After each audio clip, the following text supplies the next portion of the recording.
गांव के एक कोने में बसे छोटे से घर में रमेश और उसकी पत्नी सुनीता अपने बेटे राजू के साथ रहते थे। रमेश किसान था और उसका जीवन मेहनत से भरा हुआ था। उसकी पत्नी सुनीता बहुत ही स्नेही और समर्पित थी। दोनों ने अपने बेटे राजू को बड़े लाड़ प्यार से पाला था। राजू का जीवन बहुत ही खुशहाल चल रहा था कि अचानक एक दिन सुनीता की तबीयत बिगड़ गई। डॉक्टरों ने बताया कि उसे गंभीर बीमारी है। तमाम प्रयासों के बावजूद सुनीता को बचाया नहीं जा सका और एक दिन वह भगवान को प्यारी हो गई। सुनीता के जाने के बाद रमेश और राजू की जिंदगी में अंधेरा छा गया। रमेश ने अपने बेटे के लिए दूसरी शादी करने का फैसला किया ताकि राजू को मां का प्यार मिल सके। कुछ ही महीनों बाद रमेश ने गांव की ही एक महिला शांति से शादी कर ली।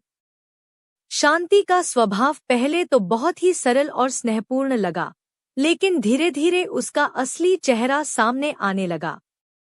शांति के अपने बच्चे नहीं थे और वह राजू को अपने जीवन में एक बोझ समझने लगी।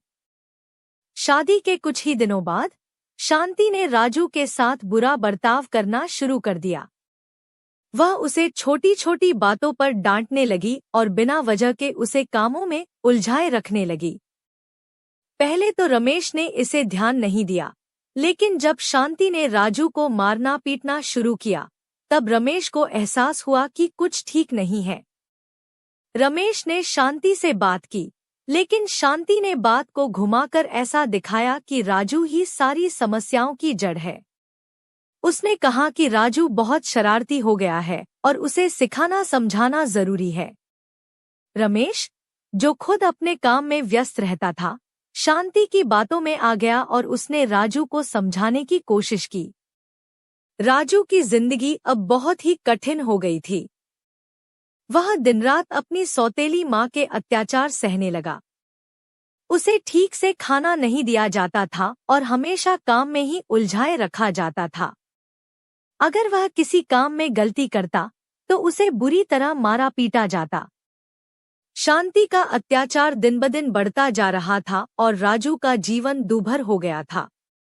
राजू को अपनी मां सुनीता की बहुत याद आती थी। वह रात को छुपकर रोता और अपनी मां से प्रार्थना करता कि वह उसे इस दुर्दशा से बचाए।